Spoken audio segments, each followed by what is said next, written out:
যেমনটি জানাচ্ছিলাম, পশ্চিমবঙ্গ সহ ভারতের কয়েকটি রাজ্যে চলছে বিধানসভা নির্বাচনের ভোট গণনা। এ নিয়ে আরও জানাতে এই মুহূর্তে বার্তা কক্ষ থেকে যোগ দেবেন সহকর্মী মার্জিয়া উপমা।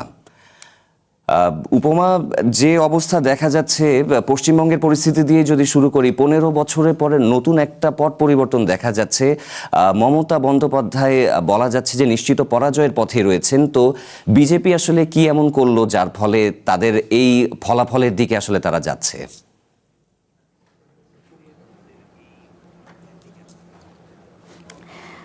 সাফাত, আজকে ভারতের 5টি গুরুত্বপূর্ণ রাজ্যে বিধানসভা নির্বাচনের ফল গণনা ছিল।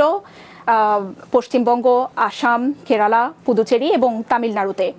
তবে সবচেয়ে বড় ধাক্কা বা চমক হয়ে এসেছে কিন্তু পশ্চিমবঙ্গের ফলাফল। প্রায় 50 বছর পর রাজ্যটির দখল নিতে চলেছে নরেন্দ্র মোদীর বিজেপি।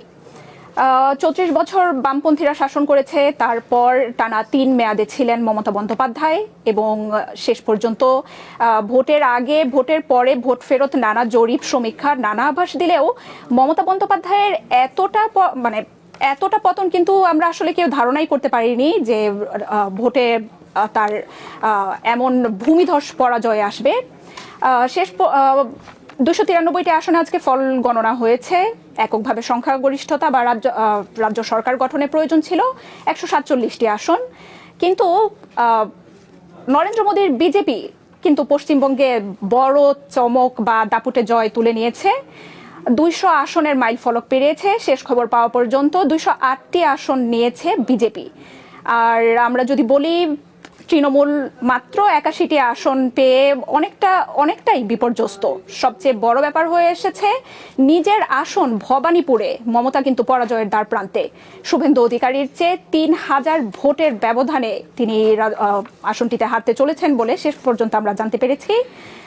আর ভোট কেন্দ্র থেকে কিন্তু ভবানীপুরকে যেখানে ভোট গণনা চলছিল সেখান থেকে কিন্তু মমতা বন্দ্যোপাধ্যায় বেরিয়ে গিয়েছেন এবং বেরিয়ে যাওয়ার আগে তিনি কিন্তু বড় ধরনের অভিযোগ এনেছেন বিরোধীদের বিরুদ্ধে। প্রধানমন্ত্রী, কেন্দ্রীয় স্বরাষ্ট্রমন্ত্রী, বিজেপির রাজ্য সরকার, কেন্দ্রীয় বাহিনী, নির্বাচন কমিশন সবার বিরুদ্ধে তিনি প্রায় 100টির বেশি আসন লুটের অভিযোগ এনেছেন। এমনকি আসন গণনার সময়, ভোট গণনার সময় তিনি মারধরের শিকার হয়েছেন বলেও কিন্তু অভিযোগ এনেছেন। তবে সেসবের কোনো রেশ কিন্তু আমরা বিজেপিতে পড়তে দেখিনি। দিল্লিতে নরেন্দ্র মোদীর বিজেপির কেন্দ্রীয় কার্যালয়ে তিনি কিন্তু ধুতি পাঞ্জাবি পরে বিজয় উদযাপন করতে গিয়েছেন। সেখানে গিয়ে তিনি বাংলার এই জয়কে সংবিধান, গণতন্ত্রের জয় এগুলো বলেছেন। সাথে তিনি বার্তা দিয়েছেন অনুপ্রবেশকারীদের বিরুদ্ধে পদক্ষেপের। একই বার্তা কিন্তু দিয়েছেন কেন্দ্রীয় স্বরাষ্ট্রমন্ত্রী অমিত শাহ। তিনিও বলেছেন তৃণমূল যারা পশ্চিমবঙ্গে অনুপ্রবেশকারীদের রক্ষা করতেন তাদের বিরুদ্ধে এটা পশ্চিমবঙ্গের জনগণের বড় জবাব হয়ে এসেছে।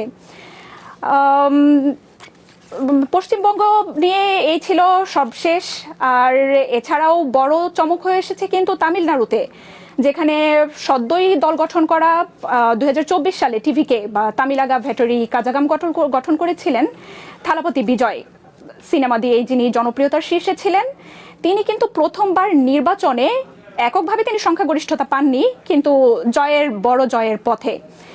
তো এবং আসামে টানা তৃতীয়বারের মতো বিজেপি নেতৃত্বাধীন জোট গঠন করতে যাচ্ছে সরকার বিধানসভা নির্বাচন নিয়ে। এই ছিল আমার কাছে সবশেষ।